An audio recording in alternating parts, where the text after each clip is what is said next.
Welcome, Brilliance in Commerce, House of Freedom International Natural Law Trust. Thank you for joining us today. And I hope all of you are feeling good and being well, having had a wonderful summer in the Northern Hemisphere. And for those in our Southern Hemisphere friends, hopefully you've had a lovely winter and going into a fantastic springtime. So Brilliance in Commerce is a project of La Verite, which means the truth. And House of Freedom International Natural Law Trust is our topic for today. Liberty Debt Elimination System we also have, and affiliations with a number of other programs and companies. We are signatories to the Worldwide Charter for Fair International Commerce. You may want to take a look at that on our website if you haven't already. You may enjoy it. And thank you for harmonizing and resonating with that principle. Today, September 21st, 2022, our next trust webinar with Randall Hillner, our trust writer, will be October 19th, 2022. And so, if you need to see our previous videos, go to brilliance-videos.com. brilliance-videos.com, and you will see our list there of various past videos of these Zoom meetings. And future webinar attendance links. Subscribe to the Brilliance in Commerce newsletter if you haven't already. If you received your link from somewhere else or got it forwarded, be on the list to receive these newsletters in the future. brillianceincommerce.com, and then click on subscribe to the newsletter under the resources section.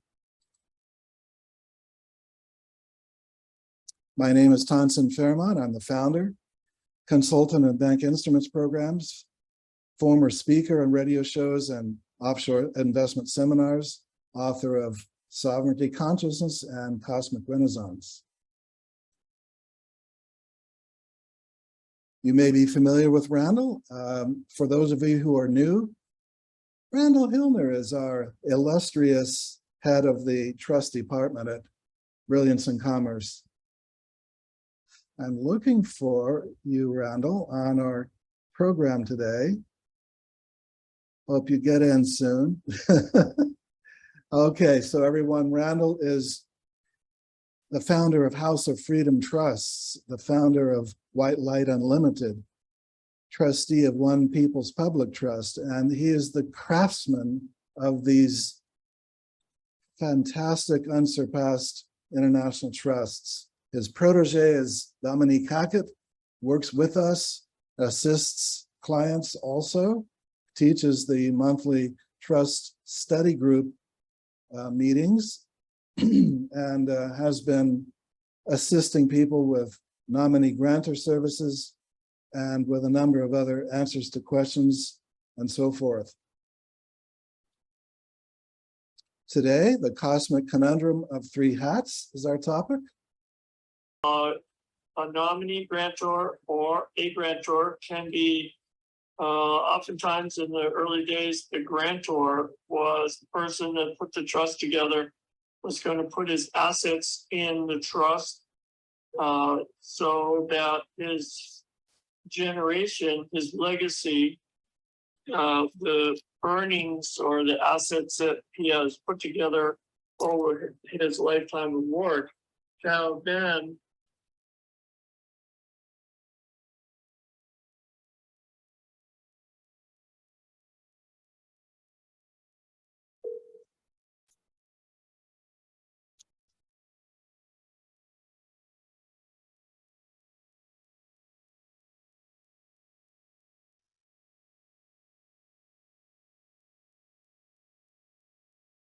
the idea is that we want three people working together that are close knit and that have they have the idea of what the whole group, the family situation wants. We have a trustee and two trustees and multiple beneficiaries potentially. And then you can have the nominee grantor or a grantor. Just last week, we're trying to figure out that in Europe and the UK, they're starting to not allow the grantor to be a grantor. In other words, they won't allow somebody within this a relative to be a grantor. And I haven't figured that out. I have to explore that with Dominique this week and see what we can come up to straighten that out. Now, in the US, it's critical. We've never had an issue with it, but we want to make sure that it's still standing straight here in the US. Well, that's what we need to find out. But typically in the US, a friend or a family member can be a grantor. Now, if the grantor is related to the people within the trust document, then he would be called a nominee grantor. I'm sorry, did I say? If he's not related to the people in the trust document, then he would be a nominee grantor. And that's works really well. It works well. It's been working. I just checked with my clients in the Caribbean, and they say that in all the Southern Caribbean, that a nominee grantor is totally allowed to act as a grantor that set up the stage for presenting this trust as a unique and strong individual being. So does everybody get that? In other words, you have two choices sort of in being a grantor. One is it can be a family member, and two is it can be a non-family member, and it still is justifiable because we call it a nominee grantor, and he has the ability to nominate and make the trust begin to happen just by his signing on the line. So that's the grantor and the nominee grantor. Does anybody have any questions about that? Does that go anybody's head? Can I answer any questions? Yeah, well, I was telling them in the chat that we'll save their questions for the Q&A section, but if you want to address one right now on that, someone asked, how about Australia, problems in Australia with family members being a grantor? We're having the same thing there. I have to research it. Dominique and I have to get a hold of some work down there and make sure that we can do it down there. Now, we haven't started to research that yet, so we're not really sure how it started. But since we're having so much communication problems with audio, let's let the questions go, please, until the end of the show, and then we'll make it all happen. Later in the show, we'll get into the Q&A section, but Yeah, I don't think the grantor should be a big problem because basically you can always use a nominee grantor if necessary. Right. So now, Next slide. yes.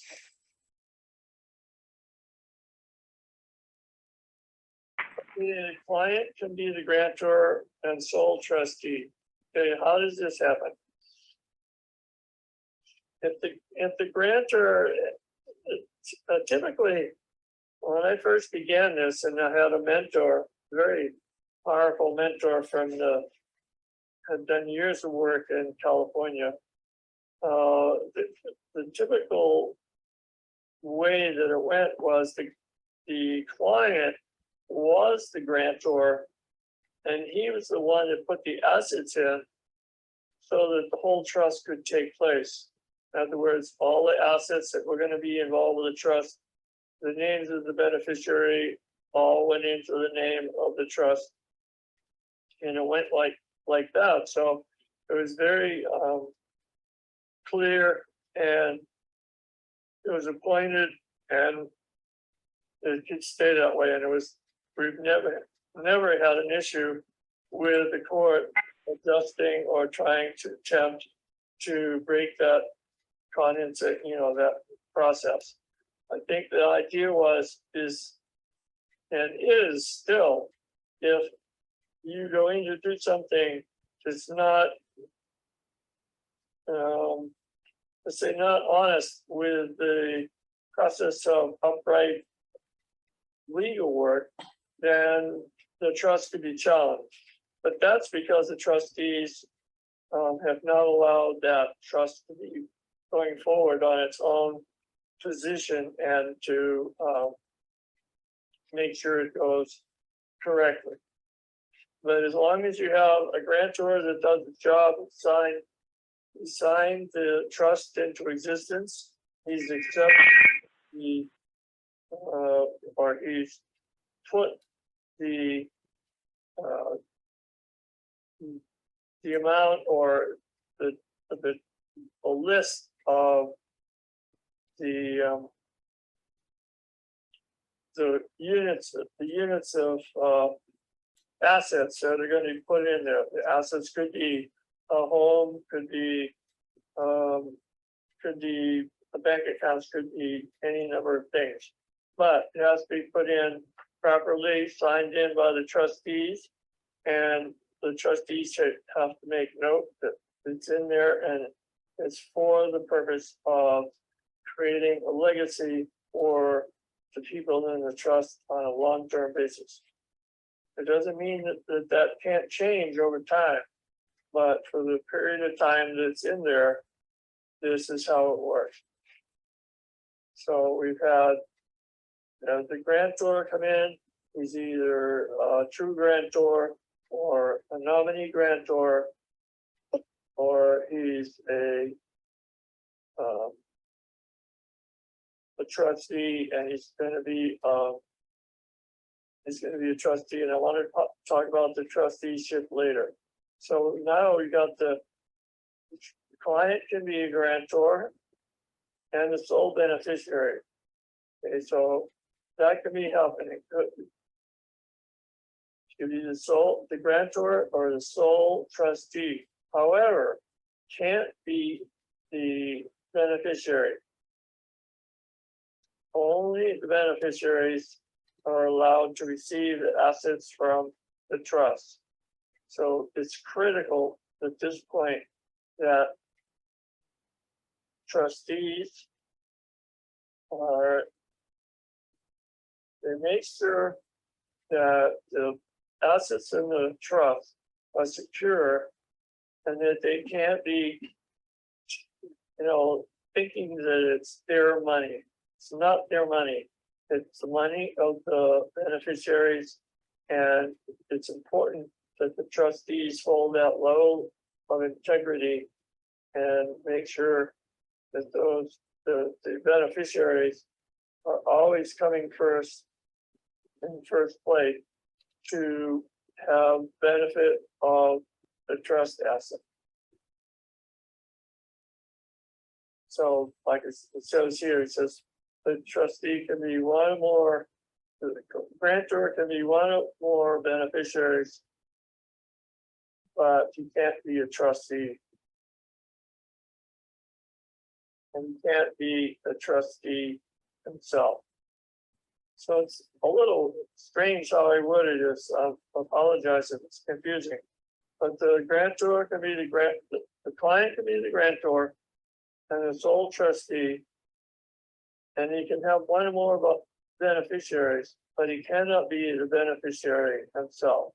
So we have to remember that if you're thinking about putting your assets in trust, it must go there free and clear of any hands-on with the trustee. Trustee must be separate from the beneficiary. Okay, next please.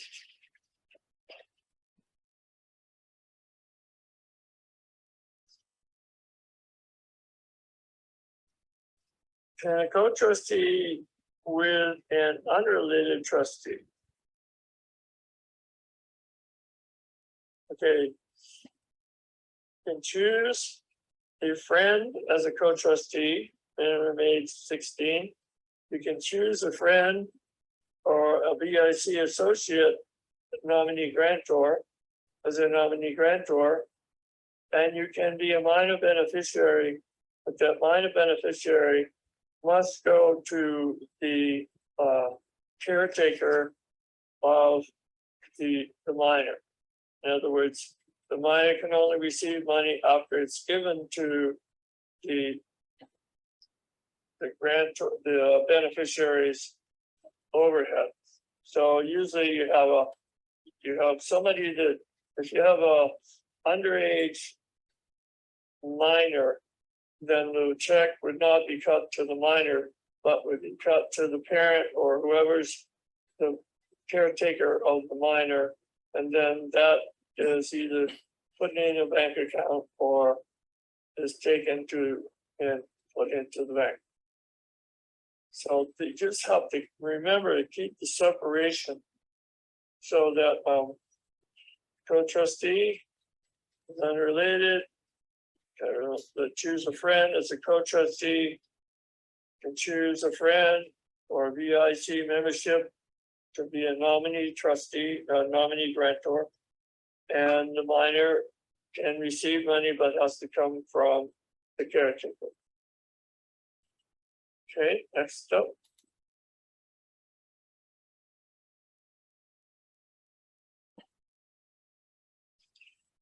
If the client chooses herself or himself as the sole unrelated trustee, he or she must have a successor trustee. Okay, this has been a sticking point for some people. If you're going to be the sole trustee, you can't do that because the banks don't want to have you as the only beneficiary, the only trustee.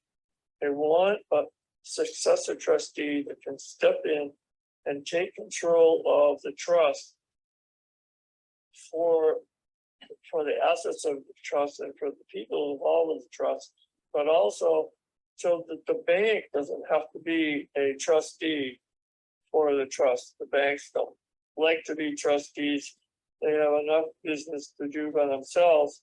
So we need to keep it so that if you have an executive trustee and you have major amounts of assets going into the trust, that you need to have a successor trustee. Best is a co-trustee, but if that's not available, then must have a successor trustee to protect the assets within the trust. Thanks. They don't want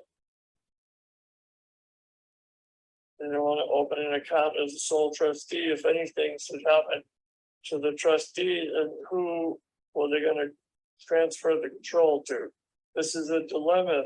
That's what happens is if there's only one trustee, and there's an occasion happens, and that trustee can't serve the trust, can't serve the beneficiaries, and that becomes a predicament for the trustees and for the bank itself.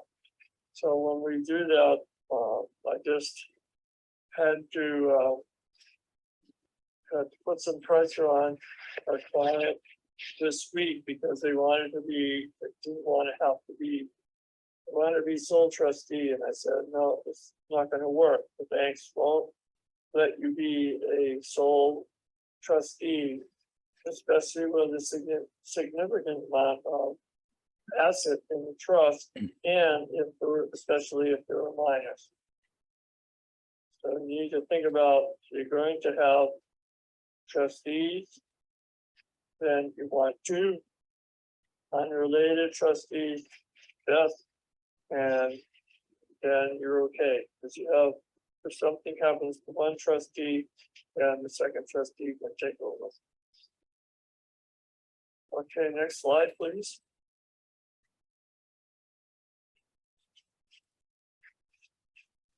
Okay, so the client's trust can have he traces the rules. Client can be the grantor and the trustee. I had a number of people that come back from Europe and they say, okay, we know how it works over there. We are going to have,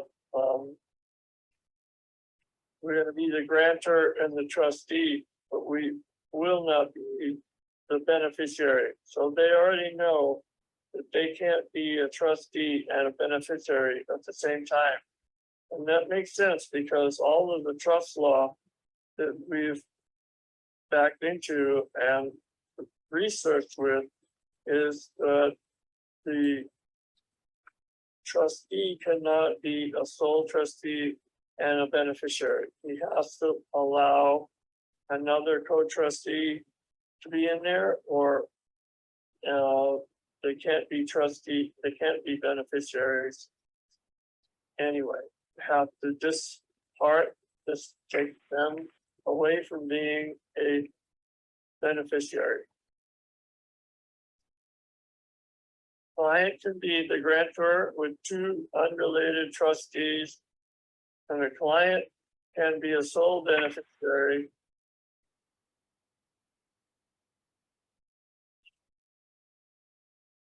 Or, oh, I see, next slide. So I get go twice here. Client can be the grantor with one related trustee and one unrelated trustee.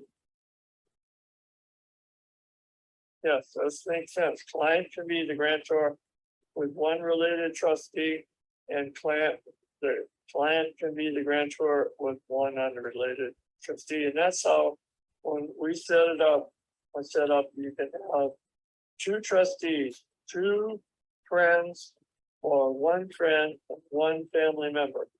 But that's it. Otherwise, you really need to keep the relationship apart. And that relationship apart means you can be two related people, or one related and one unrelated person can be the trustees. That's where the power comes, and that's where the safety comes from, the fact that you have taken and created a separation between the trustees and the beneficiaries. Okay, well, so we got a client can be the grantor with one related trustee. It can be the grantor with unrelated trustee. And then the client can be the sole beneficiary or one of multiple beneficiaries. Yes, this is what happens typically was as your trust looms larger, as a prolific family embrace, and you have all these multiple people in the families, you need to be able to break it apart and make it down and keep it so it's it works in a meaningful manner, and it can go from there, but you still have that separation. Okay, is there any seems that's the end of the slide. Are there any further questions? Client can be a trustee with the unrelated trustee, yes, and a minor beneficiary with a nominee grantor. That's correct. So you can have a nominee grantor. We have a client come to the office. He wants to have a nominee grantor, and he has two trustees that he's chosen. One is related to him, one is not, or two might not. Both trustees may not be related to him at all. And in the end, you have the separation of power. That's what you're looking for all the time, is separation of the assets from who owns it. Who owns these assets? If you truly give the assets to the trust, then you, that has to be the way it goes. That's where your separation and your power of the trust come from, by keeping separation of the asset from the trustee. Client can choose a friend, or VIC can be a nominee grantor as well. We're looking to, on another note, we're looking to have a potential, a couple of people that have come out of law school that are looking to endeavor themselves into the field of trust law, and have inquired about becoming a nominee trustee. Now, this we like to, we're not really fond of, because what happens is if they take the bar exam and they become trustees and they become trustee of the trust, then the problem is it changes our non-statutory free complement free contract into a statutory contract. That's what we're trying to keep away from. It's not that it's bad, it's just that it's not the most ideal. So we're trying to find people who maybe who have been in law, have studied law, but they're choosing not to go and do the bar exam, and so they can be the non-bar lawyer and step in and be a trustee that is not embracing himself into the statutory process. So that's another range of coverage that we've done that I'm really looking forward to kind of creating that for our clients here. So I think I'm done, and now we have turn and ask questions. Okay, so everyone, if you're calling in by phone, dial *9 if you want to raise your hand to speak, or if you are on the computer, then tap the raise hand or type it into chat. So Randall, we have, can the nominee grantor add assets into the trust that he or she owns?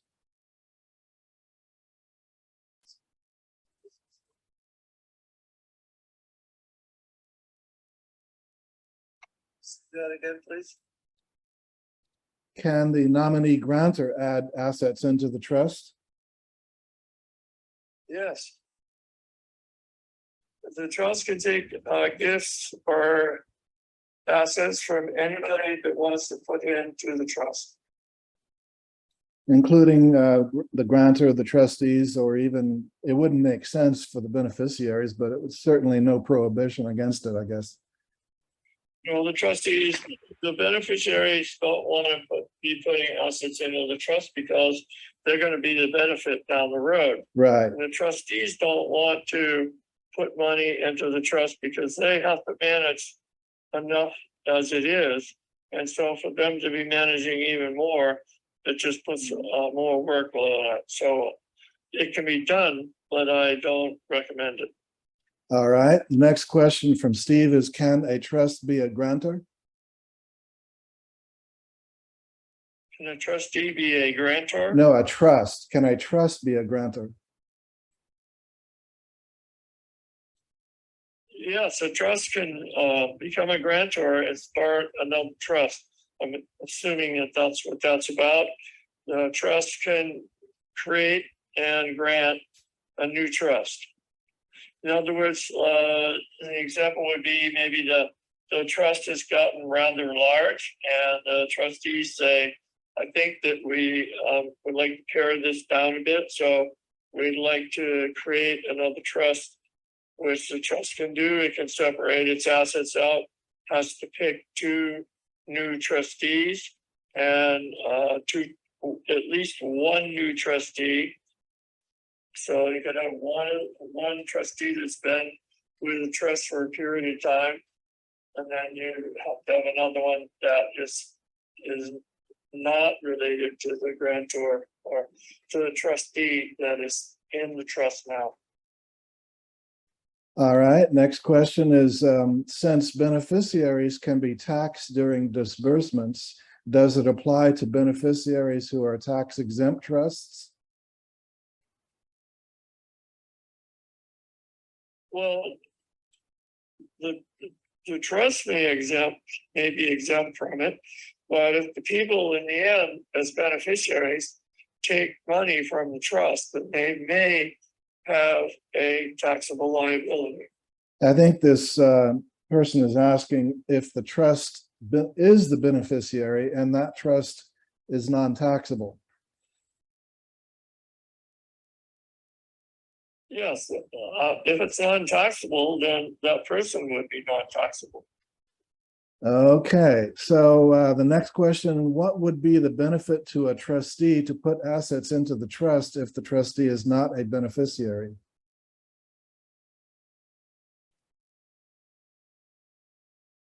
I don't understand how you wouldn't want to put assets into a trustee if they're not a beneficiary of that trust, unless they're gifting that trust another portion of an asset. Correct, meaning the trustee wishes to benefit the beneficiaries later on.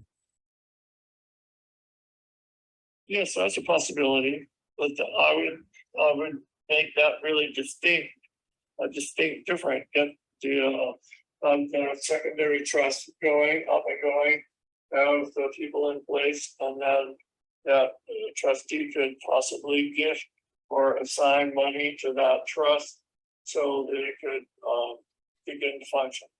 Right. All right, another question. Also, if a trust owns an LLC and the LLC wants to go public, should the LLC retain majority of those shares, or should those shares be conveyed into the trust that owns the LLC?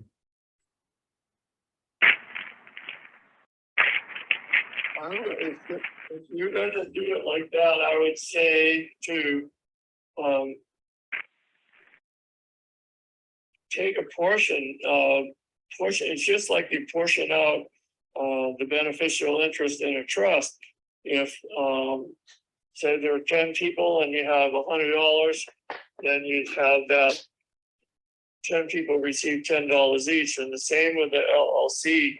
It could be set up like that, or it could be set up such that somebody does receive more or less. It doesn't have to be one for one.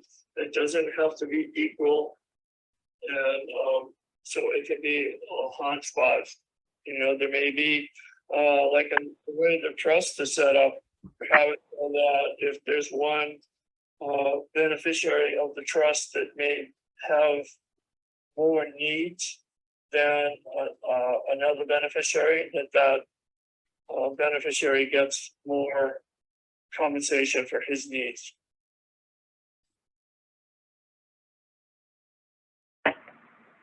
Thank you. Thank you. So everyone, we're waiting for more questions to come in. Randall, I'll give you one that you could entertain for the benefit of everybody while we're waiting for everybody to put their questions in. And that is, you can't have the two trustees be members of the same family or related, but if the managing trustee wishes to appoint a successor trustee, could the successor trustee be related? I would hesitate to do that. I would hesitate to have that successor trustee be related to the trustee that's already appointed. I think it should be, it's like anything, you can't have two family members be trustees of the trust. You need to have one that's separate. So I'd say the same thing goes for the successor trustee. That successor trustee should somehow be disrelated to the rest of the people in the trust. It's just it's the power of separation that keeps the trust viable. So that's what you want. You want to keep the power and the trust and not out there and have a nebulous substance going on where somebody could come in and say, hey, there's too many people sleeping in the same house that all have the same power on the checkbook. And that's where you think you get into trouble. There are some clients who have wanted to make their children successor trustees, so they'll take over the trust at a later time, you know. That's acceptable. Then, As they learn, they have to be 18 or over, and they have to learn what it is to be a trustee. And They have to learn the role. If they put a red hat on as a trustee, they have to really abide by the rules of being a red hat. I guess that leaves the question then, how do you define related? Blood, marriage, employment. Right. But if it's not good to appoint a related family member as successor trustee, and you say it's okay if it's a son or a daughter. No, I wouldn't do a son or a daughter. It would be like I had a client today that they have a son, one has a son and one has a daughter, and they want the daughter's husband to be a successor trustee, which is okay because it's twice removed. And the same with the other one. They want the daughter to be the successor trustees because the husband is twice removed. I think if you get that separation, then you're going to be okay. All right.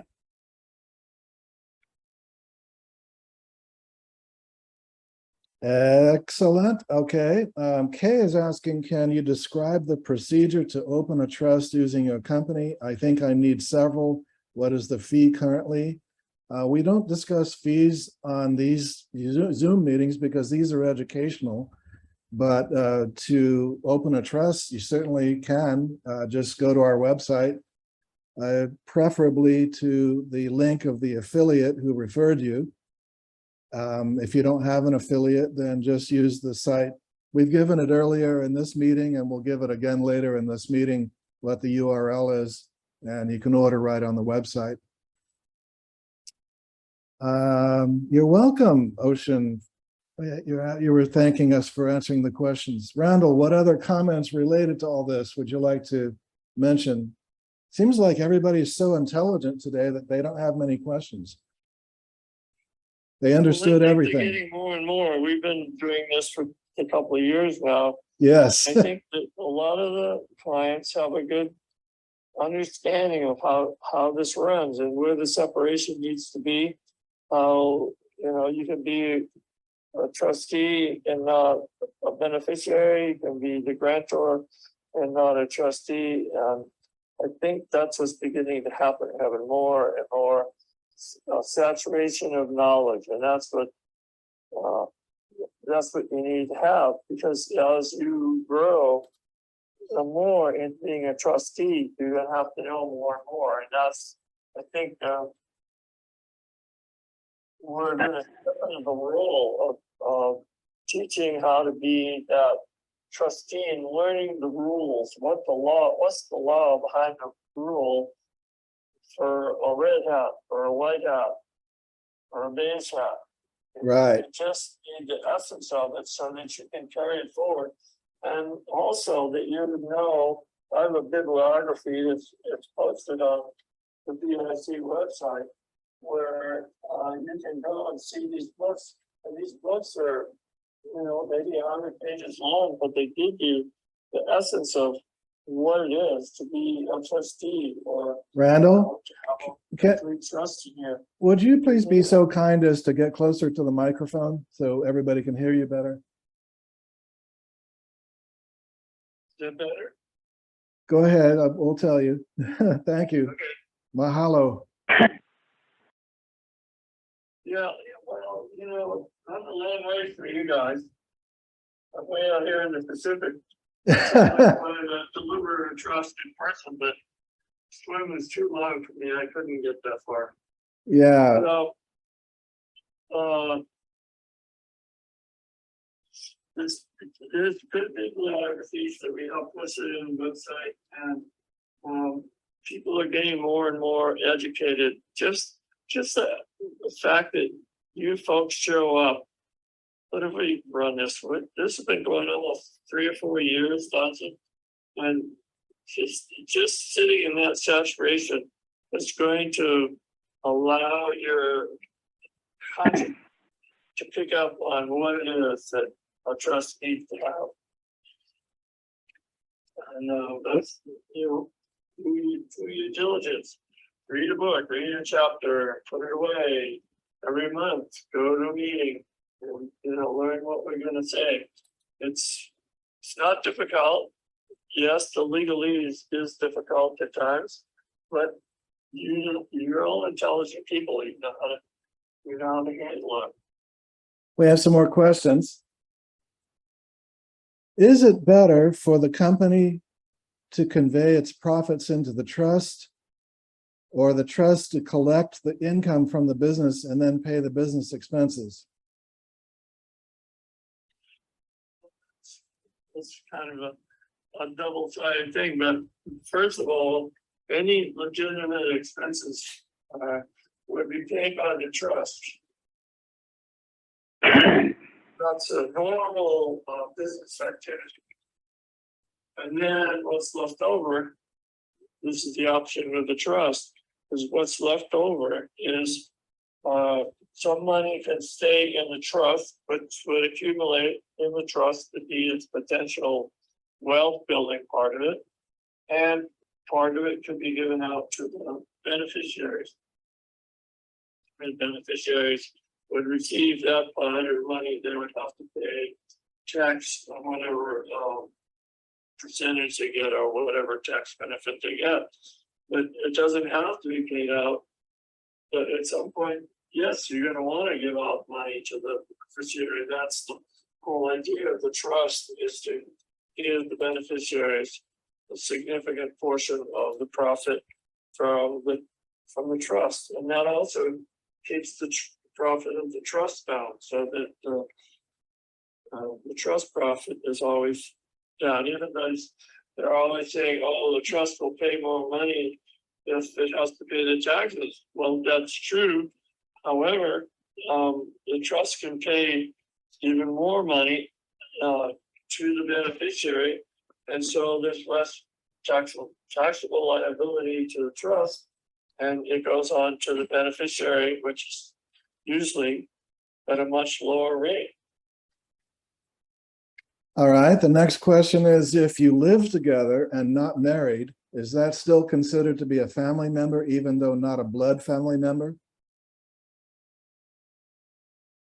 Well, I think that depends which state you live in, and that's a tricky question. I would go to a marriage counselor to find out about that law. I don't know the law.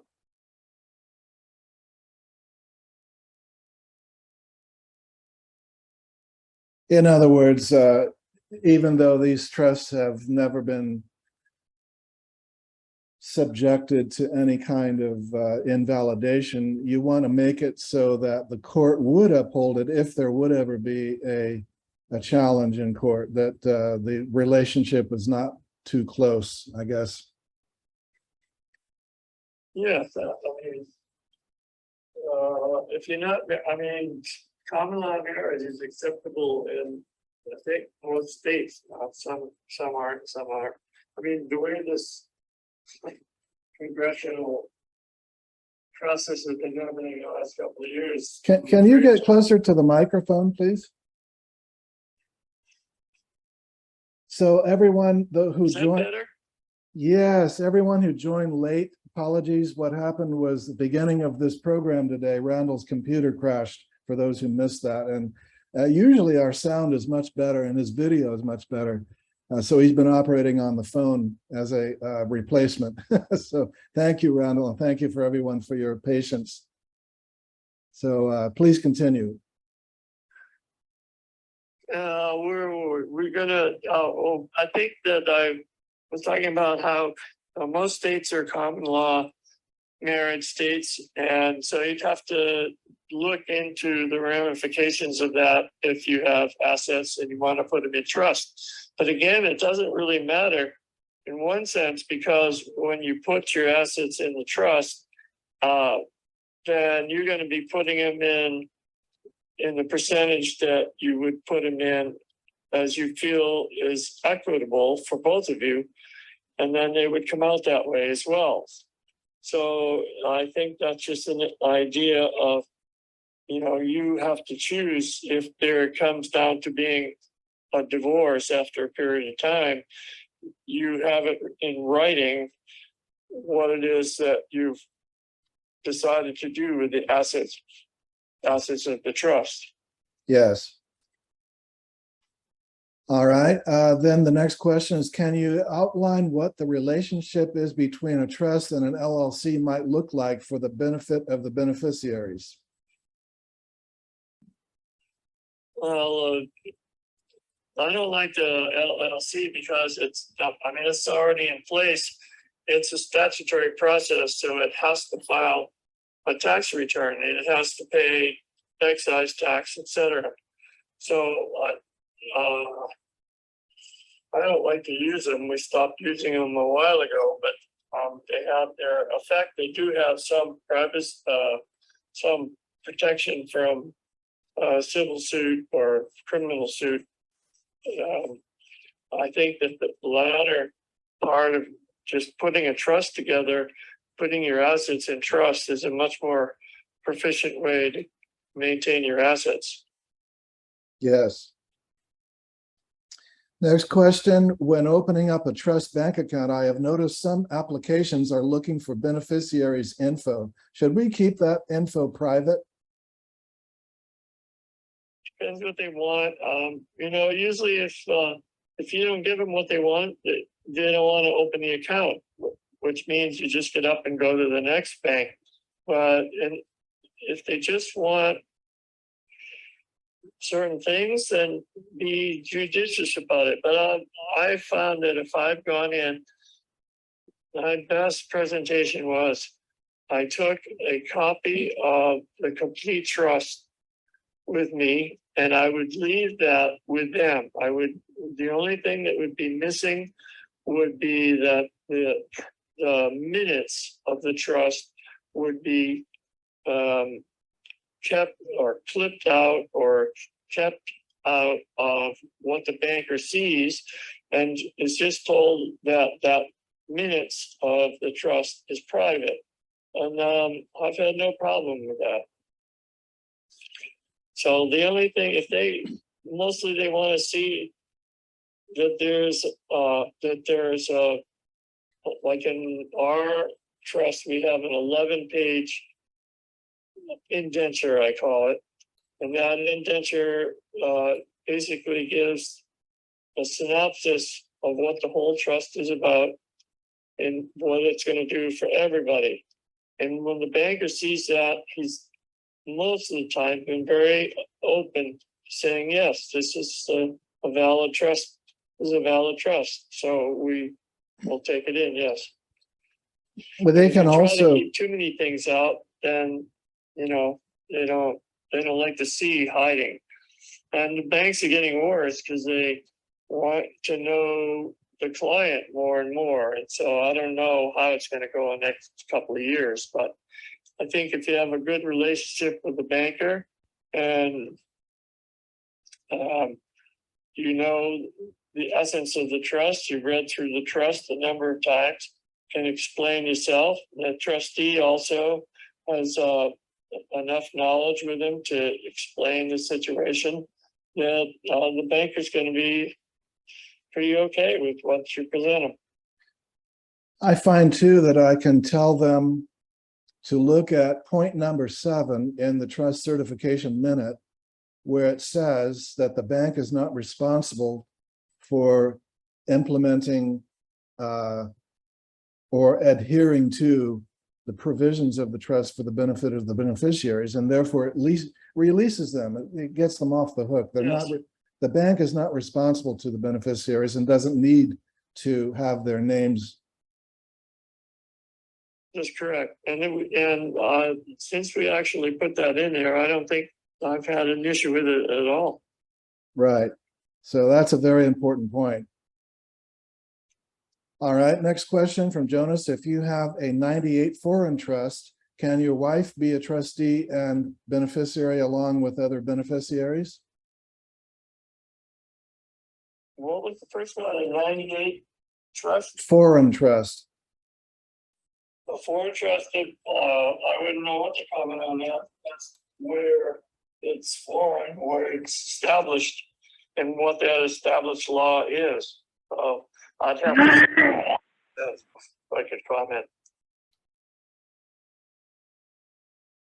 Right, we're only commenting on the House of Freedom International Natural Law Trust today.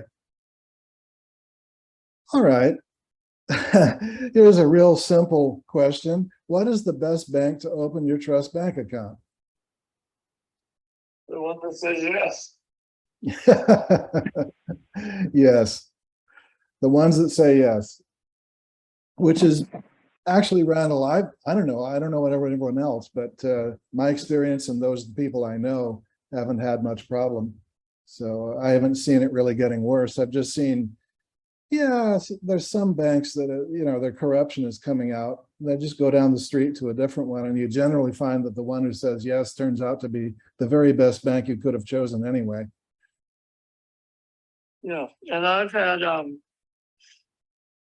it where now that I've been here on the islands for 50 years, and I've talked to a number of bankers, that now that I see them, I go in often and I go and I talk to the banker that I work with, the manager. I don't necessarily just go to the bank clerk. And as I get to know them, they see my face, they know who I am, they know what I'm doing, and it goes very smoothly. Okay, next question from Jacob. How do you properly file a 1041 on your trust? Would you like me to answer that? Sure. Jacob, you probably haven't read the ebook yet, so please do that. There is a saying, the only rights you have are the rights you know you have. So if you understand that this is a non-statutory trust, you know that the protocol of filing a Form 1041 is inapplicable and does not apply to a non-statutory trust. So, we encourage people to exercise the rights that they know they have, and that's one of the rights of this trust. All right, Randall, next question. Jonathan, yes. I want to add to that, Jonathan, yes, because I've been meaning to ask you to send me a copy, but you wrote a very diligent response once, a couple of weeks ago, exactly about that. What do I do about a 1040, and what do I do about filing a 1041? And we've always been, it depends. Because if you have been filing, then you need to talk to somebody about not filing if that's what you want to do. So I don't know where that went. I saw it once and I haven't seen it again. It went into your crashed computer.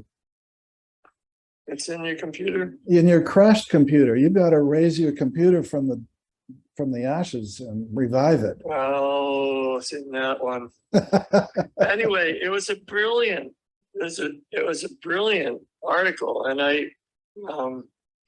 I'll have to, gosh, if I can get it out of there, but it's a choice. The choice is the IRS only has regulations. They do not have law. They do not have anything that can grab onto anything unless you don't know that. So they will try to grab you on any kind of hook or sinker that they can get into you. But the idea is, well, filing a 1040 or filing a 1041 is a totally voluntary process. But before you do make a decision on that, you need to read a fair amount of material. And we have it. And if we can't pull it up for you easily on the bibliography, we'll reference it. We'll get a reference over to you so that you can know where to look for it, because it's critical information. That's how I started with this work. When I started my trust work, is I had a gentleman that wrote a book called Cracking the Zone. A gentleman out of down in Bolinas that I was building a house with. And we had meetings every week at the house. And we talked to people about how do you want to set your life up? How do you want to do your life? Do you want to be a slave? Do you want to be in a system, or do you want to be out? And so it's a long process. There's a number of different people have come up and offered different plays of that consciousness, different paperworks that very much work, that say, hey, I'm this, I'm not that, I'm not that. So, otherwise prove up. So you have to look at that. But this is not an advocation for you to go out and start to do that now. But it is out there, and it is valid material. And if you're going to be a really good trustee, then I advise you to check all of this information out as well. Yes, you can go on the BIC website where it says resources at the top, click on the drop-down menu, and there's a section called Freedom from Tax. Randall, we're getting an increasing number of questions from trust clients and trust prospects who are asking if they should upgrade their individual status in their personal name, or if that's required. And the answer is it's not required. And I give the analogy of a Rolls Royce, that the Rolls Royce doesn't care if the billionaire that owns it is driving it or his chauffeur. The car doesn't care about your status. It will drive if you drive it properly. The difference is that if you are educated in your individual status, and if you have documented it properly to be exempt, to be a sovereign, then most likely you will conduct your trust affairs better because you have a good mindset. You will be less likely to operate your trust in a way that would expose it to unnecessary risks and vulnerabilities. That's great. That's absolutely true. So, next question, can foundations be put into the trust? You can, but why? That's again, the foundation really is supposed to sit outside the trust, and the foundation is there to receive from the foundation. The trust has the ability to give to the foundation to enhance its benefit. Well, I've told people, Randall, that they can operate the natural law trust as a foundation if they wish. Sure. Yes. Let's set it up. So there's a few more things that you might want to incorporate into that trust document, but basically it's all there. And if you do that, then just be aware of what you're doing, how you're doing it, and whether you're comparing it to a 508 or a 501 type of foundation. Right. Other than that, that's true. Shirley asks, can I open a bank account with a common law passport and common law court deed and company registration number? If the bank says yes, then of course. I'm assuming, Shirley, you mean opening an account for the trust. Yeah. Right. It depends on what part of the world you're in and which bank you're approaching, I suppose, what kind of ID they require. Yeah. Right. She's Which in, is getting more and more intense. she's in the UK. Thank you in the UK for staying up at night to listen with us and That's participate. right. There are. I have clients down in Australia that are just waking up, Yes. but they wake up to our singing. And we have people in most time zones around the world. So excellent. So the three hats, yes, it seemed complicated, but it's actually very simple once you all understand it. If I can, I'll pull my computer out of the ashes and we'll see if we can reconstruct this whole thing and see if we can do a little animated video. You remember the video that was put out? It's called "What's the Point?" Oblio the Arrow. Oblio and the Arrow. What's the point? And it goes a long way to show how important certain things are and how important some things are not. And I think I'd like to bring that to the surface. So maybe we'll do that sometime. Yes. Does everyone understand what a nominee grantor is? Randall's been using that term quite a lot. Maybe you want to just define that for people who don't know or haven't used one. Sure. A nominee grantor was used all through the Southern Caribbean as for somebody to step up and take the place of a person who doesn't want to be there himself. And basically, it's just they're naming some impartial person that will step in and sign a signature on their trust papers so that they can go off and they're not attached. They're not a part of that document. They may be a beneficiary, and the trustee is probably going to be somebody in a law firm in the Caribbean, which is not so intense as it up here. And so that's what that does. And the nominee is somebody in certain parts of the world, they allow for somebody to say, yes, you can have a nominee grantor for this or this or this. And that's the ability to sign the place of the person that would normally be there to be in its place. And that therefore the signature is valid and the whole process becomes valid. The question arises, would we use the term nominee grantor inside the trust indenture or just use the term grantor? Once you've moved inside the trust document, you can just say the grantor. Correct. Or either one. I have some people who I want to be the executive grantor or the executive trustee. So I say, fine, just write your name in executive trustee. I want to be the nominee grantor. That's fine. It doesn't matter what you use as long as you understand how you're using it and what it means.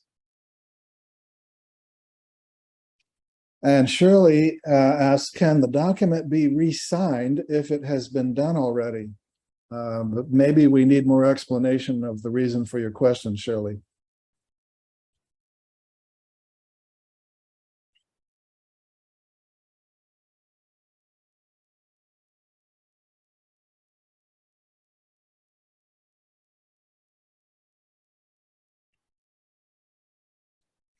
So we can touch upon that next time. It's a good point, actually. oh, okay, she says to change the person to a nominee grantor. Well, there's no need. If they're a grantor already, they're a grantor. Right. There's no need to go through all of that. But in general, changes can be made to the trust. Some people are worried that, you know, once you've set the trust up, it can never be changed in the future. Well, that's not true at all. We can create minutes whenever we need to create a nuance or some minor little thing that we want to have stand corrected. And you just do that. You sign it, put it in, and in the minutes process where the trust parts are, and everybody signs it. And if it's somebody new, you might want to notarize it, but necessarily the only thing that needs to be notarized is the trust certification minute and the minutes for foreign currency. Right.